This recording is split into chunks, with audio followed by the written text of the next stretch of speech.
Hey guys, and welcome back to Runway from the Rav, a Project Runway podcast. My name is Riley. And I'm Maggie. And today we will be discussing Season 16, Episode 7, The Ultimate Face-Off. Yeah. I don't know how accurate that title is, but the challenge this episode is it's the JCPenney challenge. We knew this was coming. Mm-hmm. And it was supposed to be a menswear-inspired, fall, stylish outfit. Mm-hmm. And that the winning design would be sold online on jcpenney.com immediately. Yep. And then also in select stores.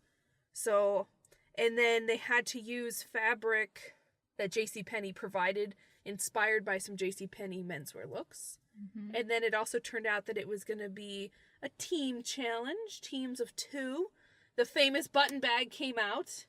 But since Kentaro was the winner last time, he got to pick his partner. And the only rule was that you couldn't pick the person with the same fabric as you. Because they had like 4 or 5 selections of fabric, of 3 pieces tied together. So you couldn't. So Kentaro picked Brandon.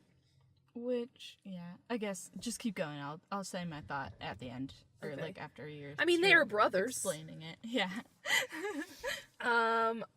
I guess I won't go into who all picked, but it's important to know that Kentaro and Brandon are together. Obviously, the twins chose each other. Mm-hmm. But they made a snide comment about, of course, the brother chose his other brother. I'm like, and of course, the sister chose her sister. Yeah. And then we had Ayana and Michael, Kenya and Amy. Amy chose Kenya. Mm-hmm. Ayana and Michael were leftovers. And then Margarita chose Botany. Yep. So we got to meet somebody from JCPenney, like their lead design something. And then they had male models, but turns out it was just menswear inspired. They were going to use their normal models, which of this season, it makes sense since they went out of their way to kind of drastically change the type of models they use this time. And that's a big theme of this season. So to use men is probably not going to happen. So how'd you feel about the challenge? Menswear inspired fall? Well, I kind of was hoping it would be menswear. Me too. Rather than that little twist. But, I don't know, it was interesting. The little thing that I just was going to say there was that, it still definitely was, planned. Because they planned, the Project Runway people planned who got what fabric. That was not randomized. Right, true. And so it was kind of they were, leaving certain team combinations open on purpose. Right, at least the twins and, And then Brandon, Kentaro. And that made it so that Margarita and Michael could not work together because they both had the same fabric. And the fabrics were a pastel, gingham, a gray, kind of rippled, I don't know, fabric, and then a red velvet, and then a few a black. So they all basically then each team had a very similar color palette, inspired by this JCPenney fall kind of line. Yeah. And then they got $100 at Mood to get supplementary fabric. And then accessory, or not accessories. Finishing streams, things like buttons, zippers, things like that. So $100 is half of a normal budget just on those pieces. Mm-hmm. But only half the team could go. So one person would start in the workroom on the garments and the other would go to Mood. And then when we get to Mood, guess what? It was Swatch's 10th birthday, which I already knew because I follow Mood Fabrics on Twitter. And when it was Swatch's actual birthday, because obviously the show was filmed in advance. Mm-hmm. Oh, you better believe I was liking those posts. Little Swatch had a birthday crown on, and I think Brandon said he looked like Biggie. He did. And he did, and then I think Amy came back wearing a shirt that said got treats. So I like that. One, I love Swatch just because he's an animal. Mm-hmm. 2, the name Swatch in a fabric store is perfection. It is. And then 3, I just like his interaction. All the designers, and especially Tim, there's always something with Swatch. So I really like that the show kind of plays up that angle. And happy birthday, Swatch. 10 long years. Yeah. Here's to another 10. Yeah. Let's see. Do you have anything else about the challenge? Otherwise, we'll get in the workroom. Just one side comment. Mm-hmm. I think it was super weird that the models were frozen. Just awkwardly standing there posing, expressionless, not moving. like, it was like they were supposed to be mannequins, but they were clearly real people. Yeah, there's like 6 of them or something, like... And then, like, when they showed the cards, they're just like, it was just like a slow turn. It was so weird. Yeah, I think it was just so that, like, people didn't fixate on the male models and then wish that they had, you know, but why male models? Like, Okay. you know, to not... But yeah, because they were, like, all, like, posed, and then they flipped over the card of, like, who got their fabrics. Mm-hmm. Yeah, and it was awkward, but that's kind of the Project Runway. That's their style. Whenever they were doing the challenge, it's got to be something a little out there, a little wackadoo, a little kooky. Yeah. And it was in a JCPenney's, so you know, at least they're, you know, granted, some people were not there, but Tim was, and all the designers, and so. Sidebar. And they sketched there too. If you haven't checked out the Project Runway JCPenney line, I don't think we have time to discuss, but you should probably check that out. Yes, it is live on their website, as is the winner's look.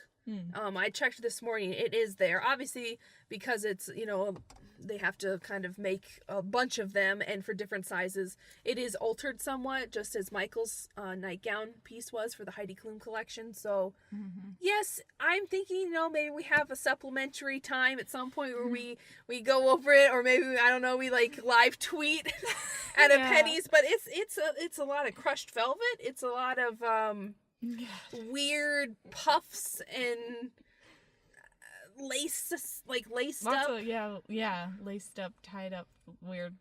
And then like blush colored crushed velvet, and I guess that's back, but yeah, you won't be disappointed if you go look at that.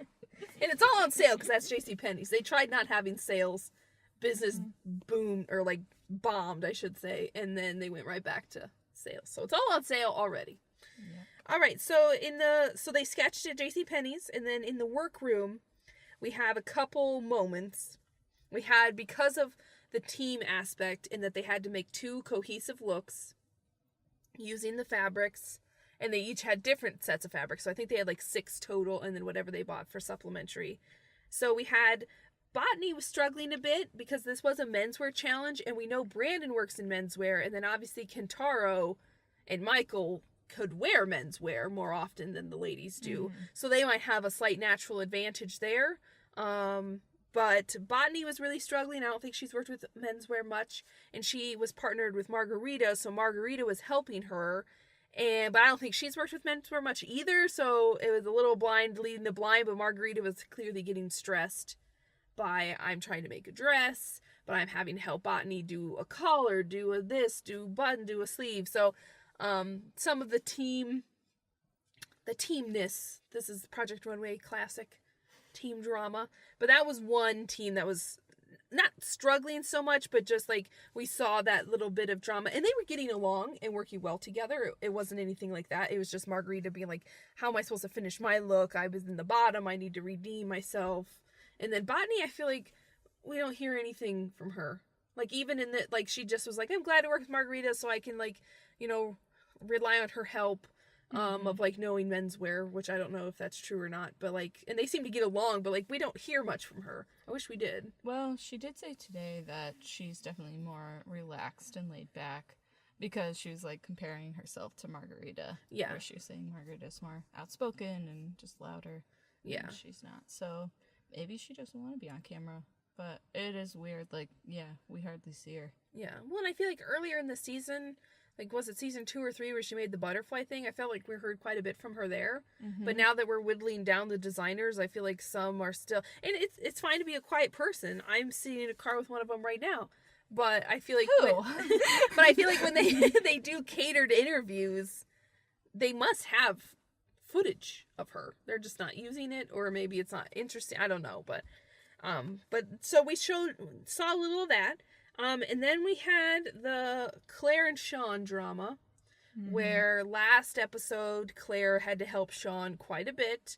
This isn't the first time, but let's not forget that Claire, I think it was the Descendants 2 challenge where it was like good versus evil, she was asking for Sean's help quite a bit with the top. So it's not always Sean asking Claire for help, but it's usually Sean asking Claire for help. And so Claire had her hair like differently styled, like down and then in like a messier ponytail. She was not wearing their trademark like neon lipstick, and she was in like a track suit, so you could tell she was like feeling the stress. And they both admitted that they get snippy at each other, which I think like siblings and friends can do sometimes when you're like in a stressful situation, because you know it's not coming from malice, but you're just like, the way they're like, I need the pen, stop, like they were getting at each other. And it's because Sean isn't as good at the like sewing or the construction, so she needs Claire's advice. And then they both are struggling to have good ideas, and then they both have also had allegations of like making outfits they already own. We've seen them both do that now, so some drama there. And then obviously everybody in the workroom, including Kenya and her amazing face reactions to the twins, everybody's feeling it. And it's just, and Claire's like trying to put her foot down, but it's like, maybe we don't do that on the team challenge. She's like, Sean, I can't help you. But I'm like, this is slightly different than most challenges, though, because you're literally on a team helping each other. This time you're actually allowed, even encouraged. Yes. And then the only other part that was like drama otherwise was Amy and Kenya. So Amy chose Kenya because Kenya's been in the top a few times, and Amy has not yet been in the top or bottom. I think she's always been safe. And so Kenya has strong construction skills. So I think as like a teacher, like, Amy liked the skills she saw and then was like, hey, you've been in the top, you're doing something right, let's work together. They were having a bit of drama because Amy, I think being older and being the teacher, wanted to maybe be more in charge of like what Kenya was working on at times. So Kenya was like making a second option for something, and Amy was like, why wouldn't you finish option 1? If that's the one where, like, she was like, she wanted Kenny, I think, to be finishing the hem on pants, and Kenny was instead making like a pleated shirt or something. I don't know. And that seemed to be like the moment of drama. And then after that, like, they were like, the next day they were both just kind of over it. And then their looks they weren't happy with, and I don't know. Except for, it happened, I think the day of the runway, where Amy was trying to figure out her like top, and like, because she made this like jacket, which we'll talk about later, like jacket blazer type thing, and she was like gonna put a shirt underneath it or something, but the neckline was just weird, and she asked Kenya like, what do you think? And Kenya was just like, I hate it. Well, Kenya cut it, so Amy, since they were decided to work on both looks simultaneously, so they didn't like split them up per se. So Kenya was working on like the undershirt, and she cut it as like a deep V, but the blazer top was like a scoop neck. And so Amy was like, why'd you cut it like that? And like Kenya was like, it's fine, like it's fine, I cut it and it'll be fine. They put it on the model and it looks weird because the shapes don't match, and then you could barely see any of the shirt because it was such a deep V. And so Amy's like, well, what do you think of it? And then Kenny's like, I hate it. And Amy's like Tim Gunn like moment. And so I think they just ditched it entirely, and they just went without, because luckily the model they could do that with. Not every model or person obviously could go without an undershirt for something pretty low cut. Otherwise, Michael and Ayana seemed to work fairly well together, as did obviously Brandon and Kentaro. I was glad to see that the brotherhood was not broken and that they worked really well together. When Tim came in with the critiques, some people, obviously a lot of people did a play off of like a men's button down. I'm gonna make like a button down shirt dress, and it's like, wow, how unique. Menswear Inspired Challenge button down suits. But Brandon and Kentaro decided to do like athleisure, which is really big these last couple years. So that was a different take on it. But otherwise, everybody else was pretty much doing like a play on like a button down or like a trouser or something. Yeah. I didn't hear much about like the fall other than like inspiration, other than just the color palette. No, I actually don't even remember that being part of the requirements. I only remember it because when they were sketching in JCPenney's, I think it was Sean, like the twins were sketching, and she's like, but it has to be fall inspired. And Claire was like, yes, but menswear as well. Otherwise, was there much else in the workroom? I just wanted to get like the drama pieces, just because as a team challenge, you're always going to have that. I don't think there was really anything else. No, like a couple people got like looks like a medical gown because their like garment wasn't finished yet, because an oversized shirt obviously looks like a medical gown. And then a lot of the same fabric, but yeah, I mean, it felt like Tim's critiques were a little bit more difficult this week. Like, he had a lot more criticism than he seems to, or has so far, I mean. Mm-hmm. And I think when he came around to the twins, he recommended, like, that they turn one of their looks into a tunic, and then the other look do something else with it. And the twins were like, oh, interesting, okay. And then they go back, and then they decide to do normal twin stuff. So, like, they just completely disregard Tim. Mm-hmm. But they clearly have their own perspective. Some of it is maybe slightly plagiarized, but they certainly have their own youthful aesthetic. They have their own company. So, such as it is. So, if we don't have anything else in the workroom, we can move on. Yeah. To the runway. Let's keep going. Let's keep it going. So, our guest this week is Asia Kate Dillon, who is apparently an actress in either a show or movie. I'm not sure, called Billion. Never heard of her. Nope. Never heard of the show, but hey, there she is. I wish it would have been the JCPenney lady. Mm-hmm. Or somebody else who... Yeah. Or like a bigger menswear designer or something like that, or some other designer, maybe even one from previously on Project Runway or something, who has worked with like menswear inspired women's wear. I don't know, just something other than random actress number 5. Mm-hmm. Week 2 of... Yeah, who has a shaved head, and so maybe she plays with menswear. I don't know. And I did not take the time to Google her. Sorry. Nope. Me neither. But so first up down the runway, we had, now the teams did not have names, I will be honest. So first up we had Ayana, and she put down this like oversized white shirt dress with like a, as she called it, asymmetrical collar that opened off to one shoulder, and then an asymmetrical closure with like a tie wrap. Her model did have a head scarf on, and then she paired it with like velvet, like the crushed red velvet, like I guess they're leggings, maybe pants, and then like black like knee covers or panels. What those were. Yeah, what did we think of Ayana's? This was not my favorite. I just felt like it was very blah, like it was very shapeless. Like everything was just so baggy. I just didn't like the fit. And then like it kind of felt like, well, I don't know what to do. I guess I'll just make it asymmetrical. Like, I don't know. That's how it read to me. What did you think? Yeah, I agree.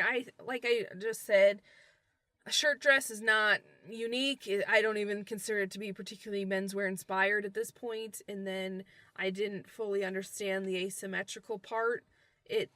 And because of the fabric, which, you know, she didn't necessarily get to choose, it does look like a medical gown to me. Mm-hmm. But talk about obscuring your model's figure. Yeah. And she got no, like, their team, I'll get to that in a minute, but, like, no flack about completely obscuring her beautiful model's figure.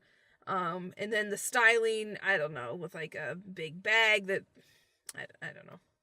Not my favorite either. Next up was her teammate Michael, and he put down, like, a shirt-inspired dress, but like sleeveless, so it's different. Okay, it's different, guys. And he did not do asymmetrical, but he had a slit on one leg, and then he paired it with like this, like the red velvet, like little jacket, kind of open jacket with a big lapel. And then he used where Ayana had put like the black satin over the knee, he did it over like the elbow. Mm-hmm. And what did we think of Michael's? I definitely like this one better than Ayana's. I thought this was the better look of the two. I liked how he did like separates, like he did the jacket and the dress. Mm-hmm. I guess not separates, but like two different pieces. I don't know, but at the same time, like it definitely wasn't my favorite piece. It was just okay. Like I feel like we've already seen this slit so many times this season, and like yeah, it's another shirt dress. I don't know. What do you think? I like the jacket, and I like that he went with a jacket, because I feel like if you're going to sell to a wide base of people, a jacket's a pretty safe bet. Mm-hmm. I should have mentioned that his model also had a headscarf, but her natural hair is kind of popping out the top, and then she had sunglasses, so she was like a little cooler. Yeah. And then I think if he didn't have the leg slit, this would have looked like a nightgown. Yeah. So I think the leg slit and the fact that his model kind of rocked it saved him. But otherwise, I like the jacket. I don't like the dress. Mm-hmm. And then he has like big socks on, so it looks like she like escaped the hospital, put on like a jacket and some boots, and is like running for her life. I don't know, like a movie style. But their team was safe, and they were. I'll just mention this: they were the only safe team because there was only so many teams. So next up, we had Kenya's look. Although they kind of worked on both parts together, but they did then separate them at the end. So Kenya's look is like this gray. I don't even know. It's like a sweater, but then it has like a keyhole cutout at the top, and then it's got like a neck tie that they just kind of tied off to one side, and then it has a black pencil skirt, and then it has some big gold, like kind of like nautical buttons on like the pocket. What did we think of Kenya's? This one, not my favorite. Like as usual with Kenya, it was well made. But to me, like, I didn't see any, like, menswear inspiration in this. Like, this is completely women's wear. Like, a pencil skirt, that's, like, strictly women, you know? And, like, the top was very feminine, too, I thought. It might have shoulder pads. It's hard to tell. But if it does, they are very minimal. And, again, that was kind of a jacket or, like, blazer kind of thing, but... And, like, she's done this, like, tie at the neck thing a few times now, it feels like. This one's very long. Yeah. Yeah? Okay. Whoa, big difference. I'm just trying to... But I think the model said she felt like a flight attendant, and I can definitely see that. Once they said flight attendant, it was done. Yeah. I think the guest judge also said flight attendant. I always love a good pencil skirt, but I think if they'd done like a tuxedo pant stripe or something else to elevate the skirt to be more menswear, and then the top, like this whole outfit just looks like, I think another judge also said, like, this looks like what women wore to work in like the 80s. And it took a really young model by then styling her with like a tight bun and like red lips. It just makes her look retro, but not in a good way.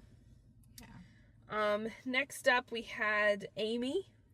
And she put down, I'm going to call this a light blue denim suit. If that doesn't shake you to your core, just the idea of it, then I cannot help you. There are a few who probably can. So this was a light denim suit. Okay. So it has a big scoop, like the top of the jacket's this big scoop cut out. With huge lapels that then just kind of droop over the model's breasts. It is buttoned down the middle with those big gold buttons. It's got a peplum bottom, because why not? It's got full-length sleeves, and then the back is kind of brought together and, like, darted. And then it's paired with full-length denim trousers with, at the very bottom, like, by the ankle, they're, like, pinched together and then has, like, 3 gold buttons, like a little boy's suit. What do we think of Amy's? This, like, let me just say, I love denim. I'm a denim person. You are a denim person. Riley knows this about me. Is this your kind of denim? Absolutely not. Oh my god. That's it's big. so Just an bad. interruption here. That's like Mahjong and Keeney saying this isn't their kind of denim. Okay, that's the level of denim Maggie is. Okay, go ahead. It's so bad. It's so bad. That neckline, I don't understand it at all. And like how it's like buttoned up. Whoever wears a blazer buttoned up? It's got 5 buttons. I guess she has nothing on underneath, so I guess that wasn't really a choice. Like they kind of had to button it because they got rid of that little undershirt thing. But I mean, and the lapels, like, why? Why are they so big? And, like, as you said, droopy. That's a good way to put it. Like, I think the judges were like, oh, like, at least the construction's okay. They were curling and, like, no. I don't think it's that good. Like, I don't know. Yeah.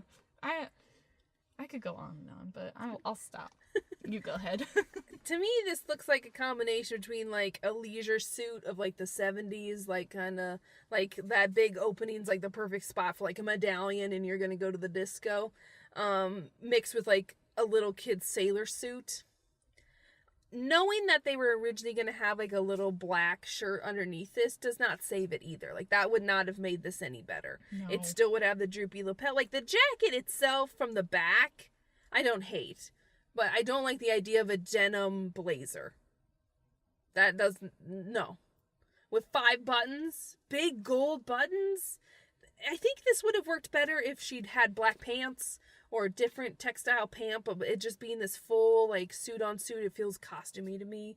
And then when you pair it with Kenya's, they both just look old and outdated. Like, one's from the 80s and one's from the 70s, and I don't want to go to either of those parties. No, I didn't see the connection between the two of them. And they both have, like, old-style buns, and they have, like, 2 of, like, the youngest models. No. They were chosen for critiquing the bottom, so the judges agreed with us. Yeah. Next up, we had Kentaro, and he put down, it's got, like, white leggings, and then, like, a black kind of loose tunic top over top of, like, a white kind of cami, like, halter top cami, and then over top of that, a cropped little, like, gingham in that pastel pink and blue gingham, like, jacket with a hood. What did we think of Kentaro's? I really liked it. I like their team as a whole. But, like, I really liked, just, like, the sportier vibe that they went for. Like, we'll get there eventually to the twins, because they did kind of, like, an athleisure style look, too. But I just feel like these guys did it way better. I felt like they used their textiles the best, too. It's hard to talk about. Like, to me, these pieces are pretty close to each other. Like, they're very cohesive. These are definitely the most cohesive, yeah. And so, like, I feel like it's a little hard to talk about them separately. But, I don't know. I liked it. What do you think? I liked it, too. I think it's very Kentaro at this point. Like, it's slouchy, it's comfortable. It's you know, just a little form-fitting and sexy, but not too much. I like the jacket. I like it. It's a little casual. Yeah. To me, just for, like, not that that's bad, I dress casual, but it seems even more casual than athleisure normally is, which isn't bad. It's just, it feels like even more like you're literally doing yoga in this. But I also, for the JCPenney challenge, I like the idea of separates, but I think this is maybe not a super JCPenney look. Which is fine. If he wants to be a more high fashion designer, go for it. But just for this particular challenge, which I'm not whooped about anyway, this doesn't, maybe the jacket or the leggings alone, but the whole look, but then again, looking at the Project Runway collection of JCP, maybe, they're trying to branch out. Mm-hmm. Next up, we had Brandon, his partner. And Brandon put down, using that same gingham fabric, like a long, kind of like duster jacket with a huge, like, oversized hood. And then a crop top. You called it. You called it. He's going to do menswear crop top. We just thought it'd be on men. He put down a crop top hoodie with really exaggerated, like, hoodies. Oh, like the string, ties. Yeah, like the ties of, like, tightening the hood. Mm-hmm. They're super long to the point where they almost, like, if you just look and glance away, they look like suspenders. Yeah. And then he paired that with, like, these black kind of, like, slouchy shorts over top of black leggings. What did we think of Brandon's? I also really liked this.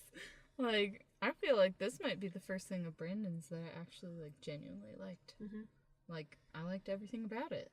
It wasn't dirty looking. Yeah, he used a crop top again. Freaking crop top. But it looks good on the model. Mm-hmm.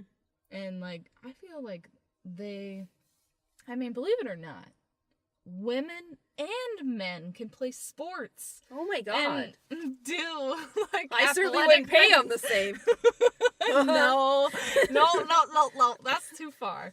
But they can actually be athletic as well. So I feel like it's not enough to just do, like, the athleisure thing. Like, but I feel like they brought in some menswear inspired, like, fits. Definitely. They'll into kind their of pieces. oversized, but not in the typical way or Mhm. expected way. Yeah. And I think, yeah, that's what I really liked about it. I think last week this same model was, I think her name is Christina, but maybe not, was Margarita's model and was dressed in like a backup dancer outfit Yes. of the 90s. This time, I feel like she's like a dancer off duty of today. Yeah. And I mean that in the best way possible. It strikes me as very athleisure. While I don't like the idea of him constantly making crop tops, this one is successful. Mentally, I'm not sure I understand the purpose behind a crop top hoodie. Because I thought hoodies were for warmth, but then, leave your midriff. But maybe it's like, fantasy armor for women is always like a chainmail bikini. And it's like, the midriff, it's impenetrable. But otherwise, I like the look of it. It doesn't have to make sense. It's, it's streetwear. The jacket is cool. And then, the leggings and the shorts, it works, The layering kind of works for me, so I approve. And like you said, this is probably my favorite look of Brandon's. It doesn't look like a straight jacket. It's oversized and slouchy, but in the right ways. It doesn't look cigarette stained. Yeah. And it's nice to see the menswear designer be successful, because a lot of times in Project Runway, your specialty is where you mess up. Yeah. And they were chosen for taking the top. Next up, we had Claire's look come down the runway, and she put down this half and half t-shirt, half gray and then half, I can't tell if it's black or green, satiny, and then the darker side has a ruffle on the sleeve randomly. And then she paired that with a blue denim pant, kind of slouchy and ruffle, ruchy at the top, and then super tight on the calf. Yeah. And then paired that with, it's a belt, but it looks like sleeves of a sweater tied around her waist, but it is a separate belt. What did we think of Claire's? Not fantastic. I did not like the fit of the pants at all. It looked so weird how it was really baggy at the top and then really, really tight at the bottom. And then I don't understand some of the little details. Why'd she put a ruffle on the sleeve like that? I guess didn't we learn from Cha Cha? No ruffles. Exactly. We'll always regret the ruffle. Oh wait, I'm getting that tattooed on me. Except for I've never worn a ruffle, so. But it's I would assume, I guess maybe she just did that to try and add some details and make it look more than just a t-shirt. Yeah. But it's no, it didn't help. It didn't help at all.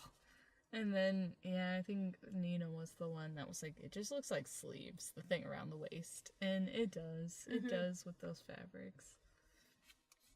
There's no purpose to it. Other than it's just simply decorative. Well, they were originally going to put it around her chest. Yes. And then decided to turn it into a belt, and then Kentaro recommended they tie it off to the side, which was better than what they were going to do, but probably emphasized the sweater tie.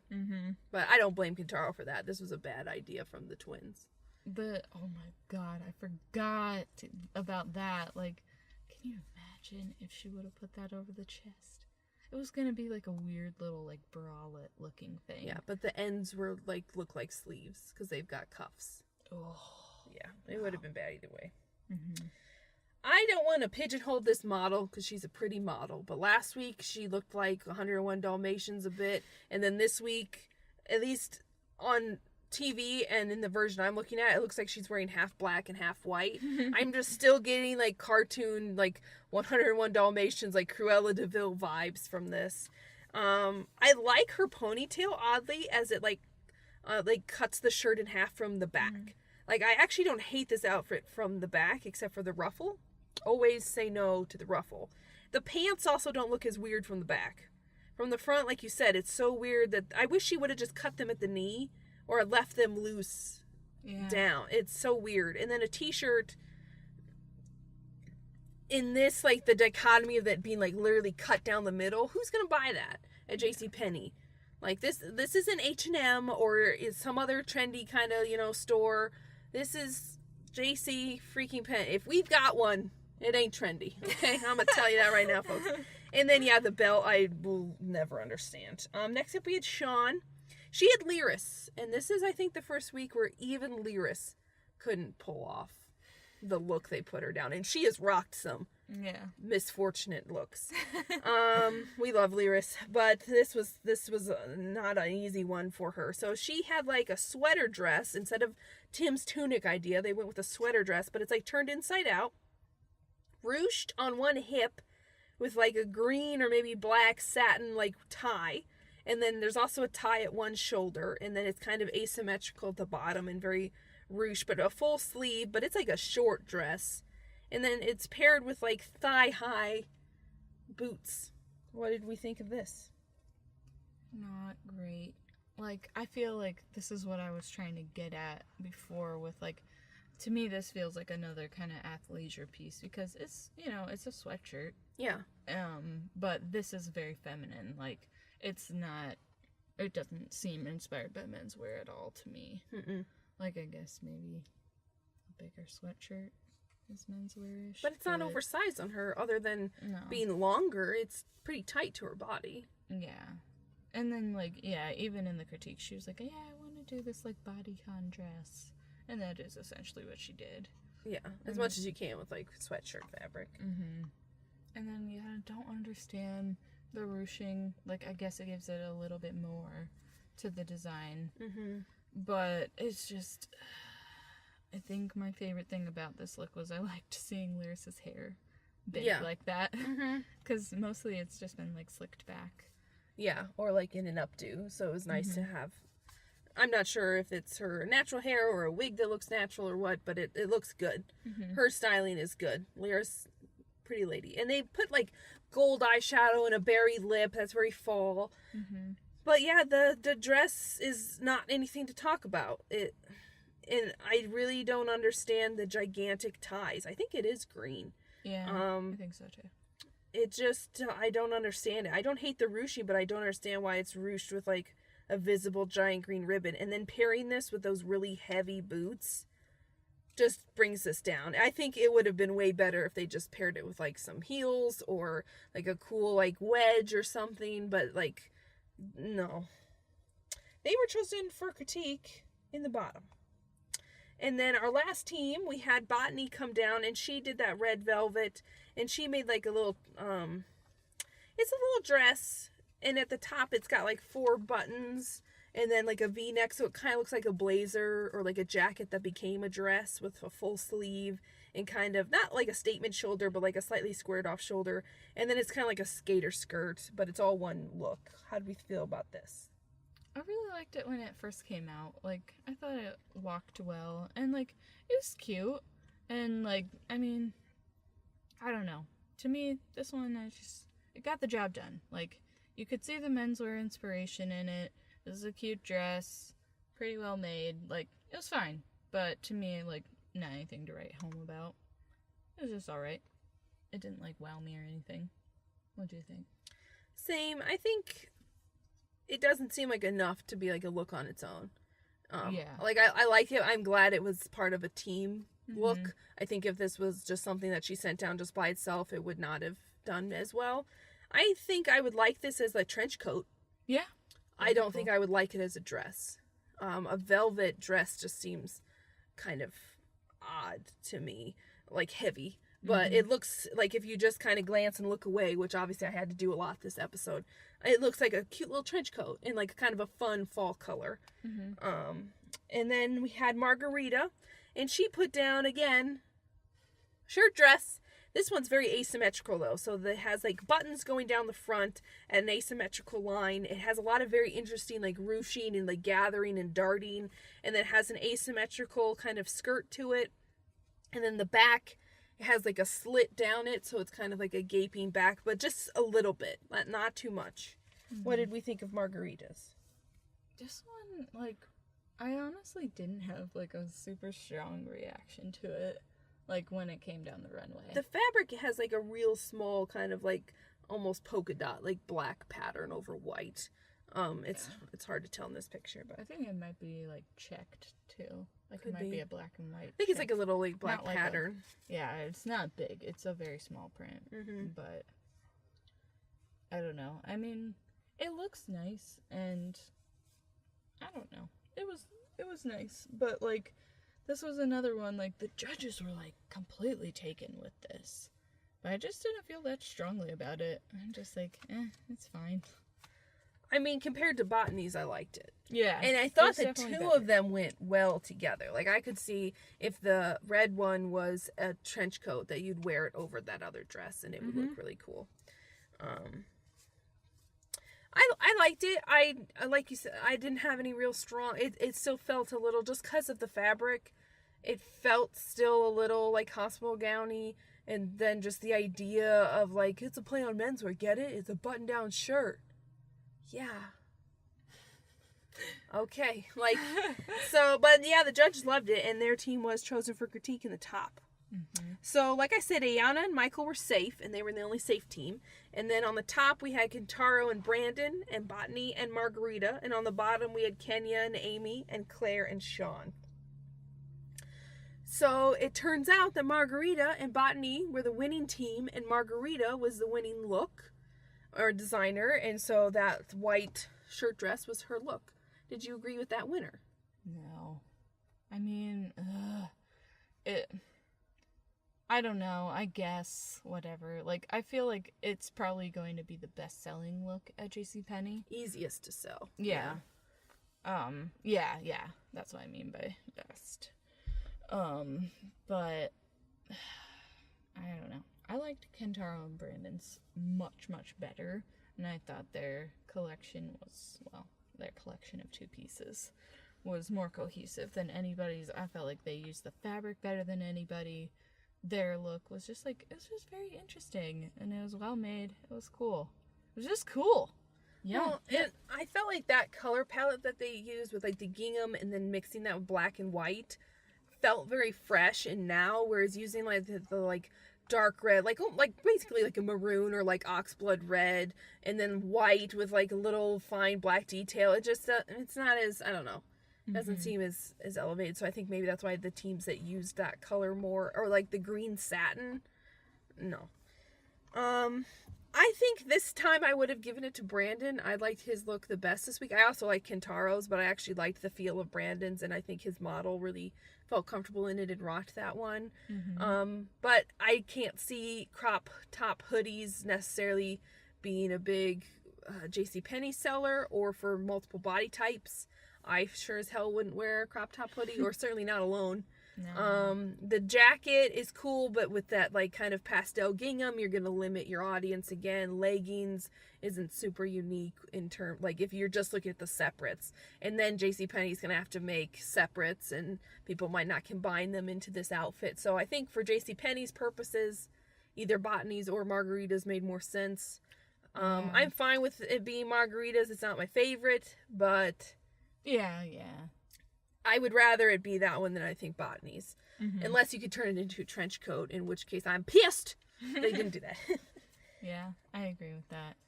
It sucks, because just looking at the like looks themselves without thinking about JCPenney, my decision would have been so different. But I guess if you're looking at it, well, that's the thing about the challenges. There's always something that, like, with the challenge, it's like, well, I would like this one, but because of the challenge. Yeah. But it is on sale right now.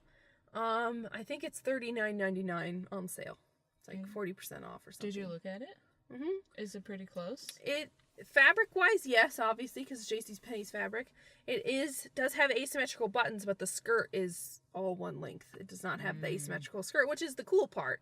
Yeah. And it does not have nearly as much detail and like ruching and gathering in the middle.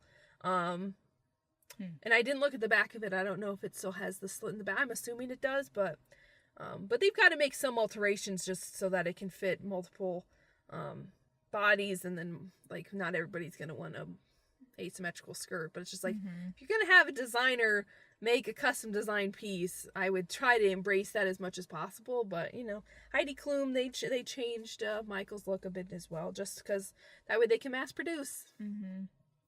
So that meant that Botany, Brandon, and Kentaro then were all safe. Yeah. And so our bottom again was Kenya, Amy, Claire, and Sean.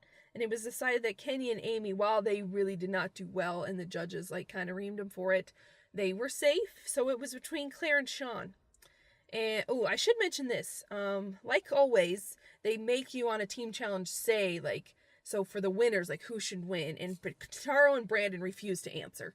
Basically, they said we worked great together. We both like what each other made. We're not picking if you decide who wins. And then Botany and Margarita, I think they both said that Margarita preferred her dress. So if you like that one, she should win.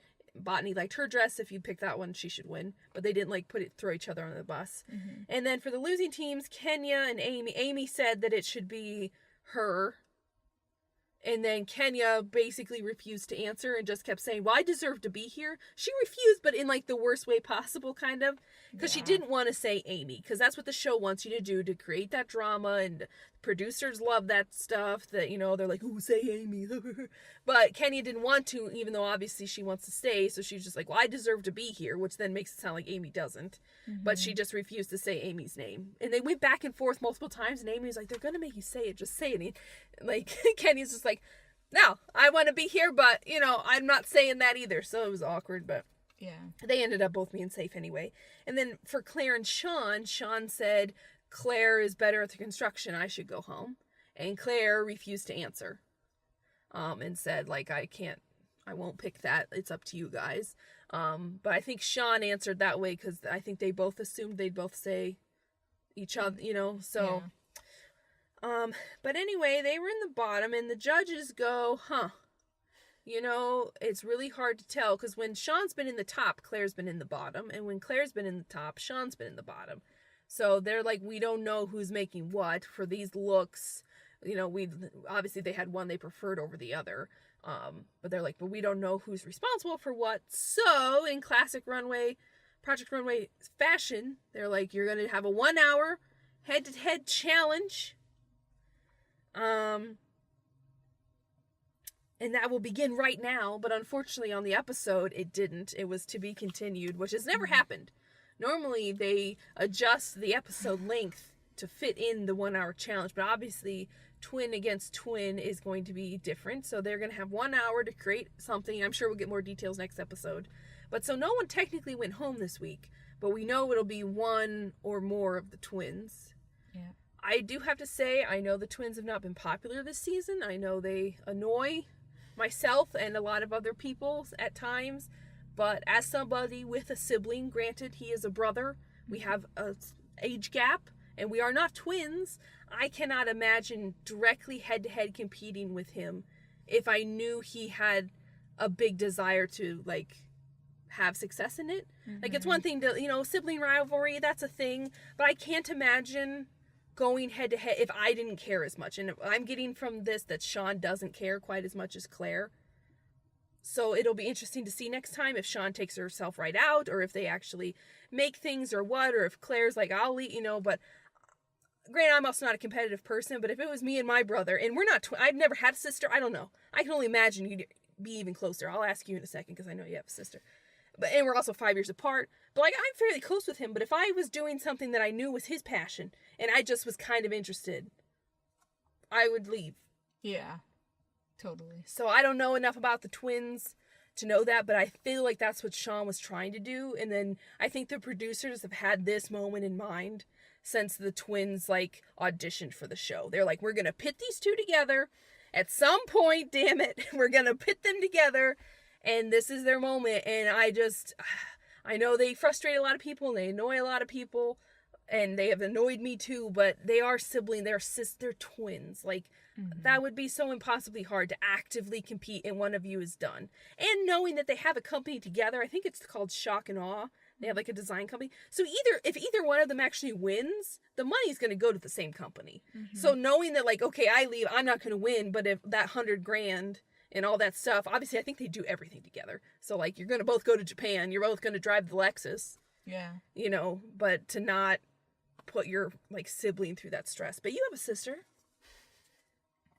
Well, when you're putting it that way, like, where, like, if one of you didn't really feel that passionate about it, but the other one really did, like, to me, yeah, that would be a simple decision. Like, it'd just be like, okay, like, you actually care about this, you take it. Right. But, I don't know, yeah, that would be incredibly difficult if you both were equally passionate about something. I don't know. My sister and I are very competitive. Well, she's younger than you, right? Yeah, just by a few years.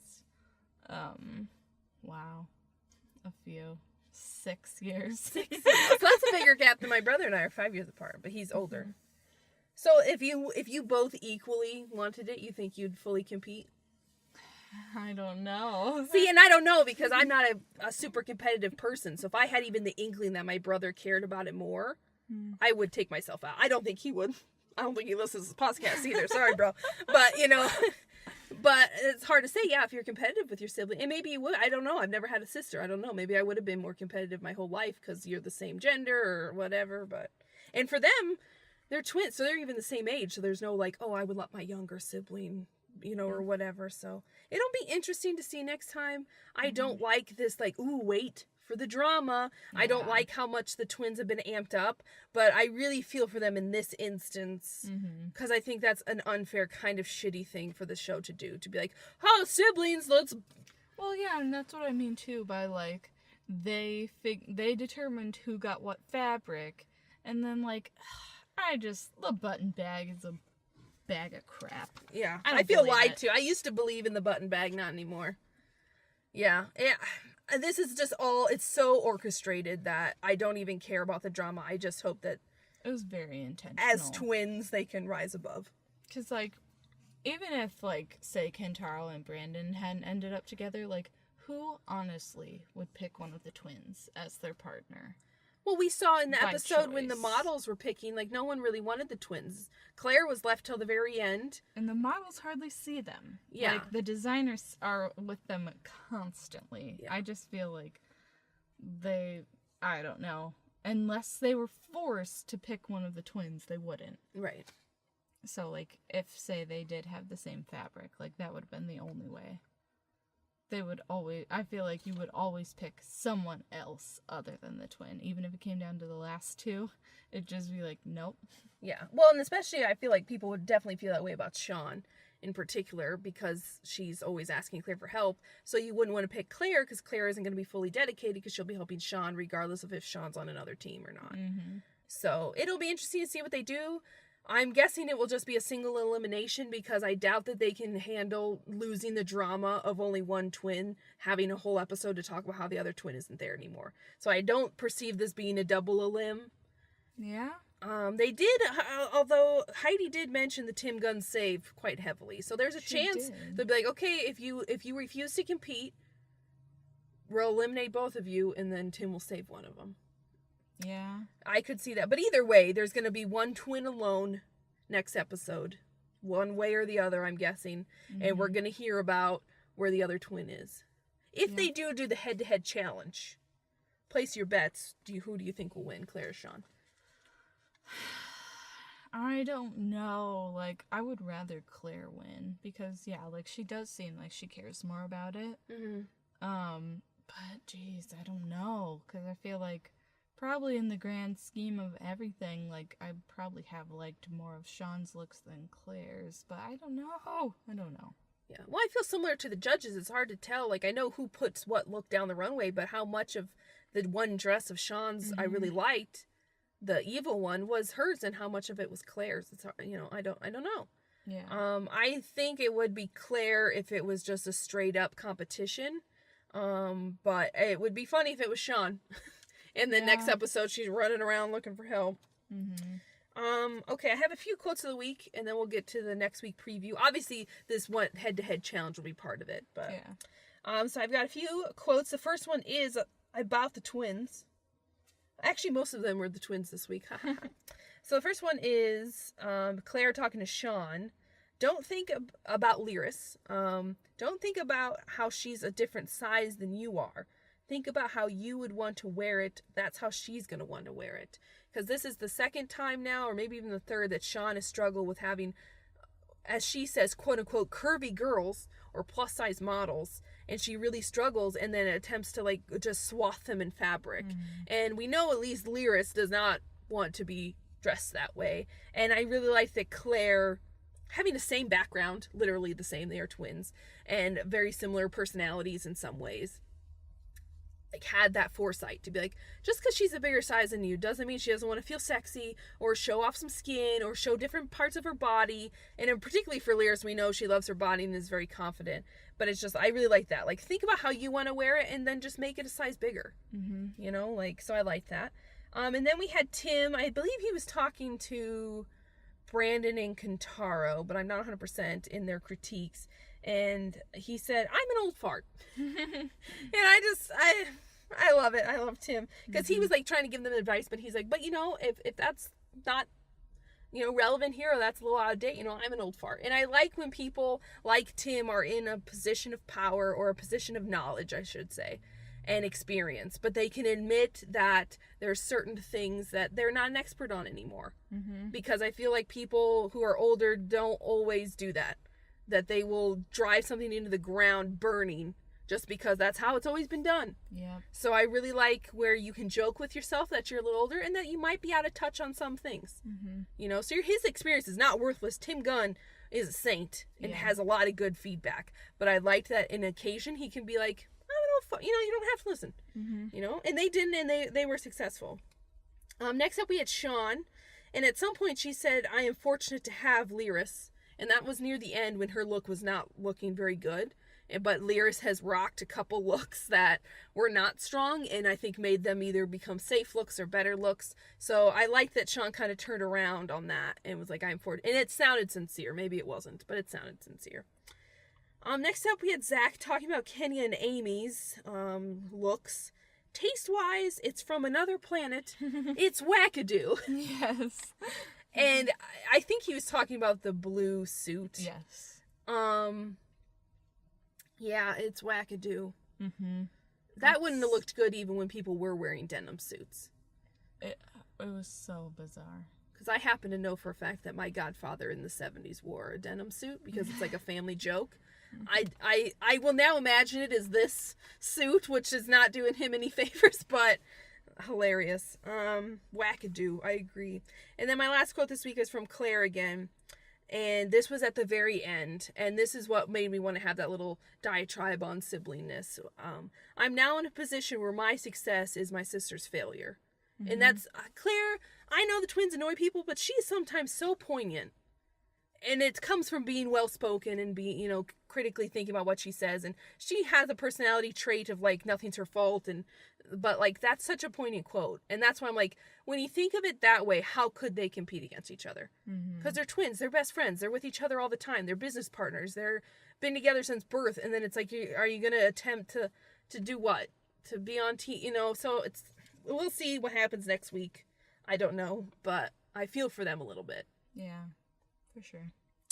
But anyway, next week looks like it's going to be the Real Women Challenge. So I was hoping that, I think it was like episode 1 or 2, with these models of different sizes. I was like, I hope that doesn't mean we're not going to have a Real Women Challenge. Or when they did like the streetwear look for the models. But I should have known better. We will have a Real Women Challenge.